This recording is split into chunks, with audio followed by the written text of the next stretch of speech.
So, what do you do when you fall behind? A lot of you are playing catch up. That the first step, the first move feels like, man, there's so much I got to do, right? There's so much I have to do in order to move an inch. There's so much problems they have to address in order just to move a bit forward. Some of you feel like it's too late, right? Some of you feel like you don't have time. You're running out of time. Some of you are lost and confused. How am I supposed to live? How am I supposed to feel, right? There's two types of information. You have to be very aware of this. Two types of information. One information that's helping you getting to the root cause, right? Which is telling you the facts, the truth, right?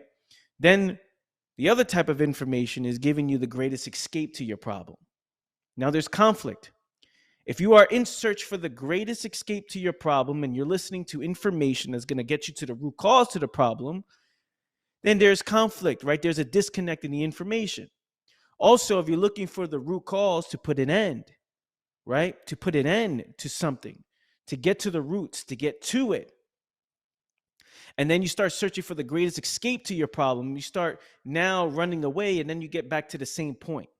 The problems never end, which means you're searching for temporary pleasure or temporary fix in hopes that one day it becomes permanent. And it doesn't, because the type of information you're listening to, type of moves you're making is all temporary stuff. It's a band-aid. So I ask you, what are you here for? What do you search on YouTube for? What do you want? Why do you read the books? Why you listen to the podcast? Why you go on YouTube?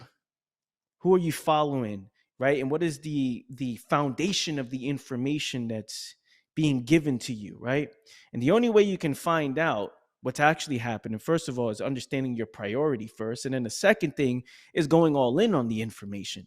You go all in on the information, then you see the information for yourself. You see the details of it. It plays out for itself, right?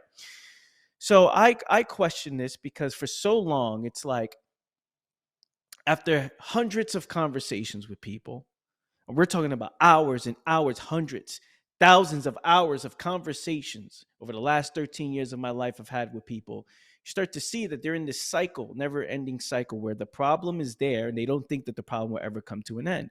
They don't understand it. They think it's too late. They think it's too gone. They're too gone. They think they're never going to understand it or solve it. For some reason, there's a limitation in their mind. They say, look, this is just inevitable. This is just what is. And in some cases, that may be true. And I know a lot of people don't like to hear that. However, if you don't understand what that is, if you don't actually get to the root cause and you don't make those uncomfortable choices, if you don't make those sacrifices, if you don't get to that foundation, right?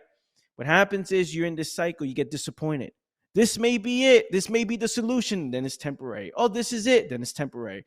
There's a lot of things you gotta figure out, fam. You gotta see it for yourself. That a lot of the moves you're making, a lot of things you're listening to, a lot of the stuff that you're prioritizing is all temporary, right? It's like I want that end result without actually getting to the root cause. It's like I'm never gonna get to the root cause, Anthony. This is why most people don't do it. This is why most people don't commit to it or look to understand. It takes too much energy. It takes too much time. It's too much of a sacrifice. It's too much of a transformation that you will never go back once the mind is open. Once you get to that root, once that's open, fam, the mind will never, ever go back. So you have to see this within yourself.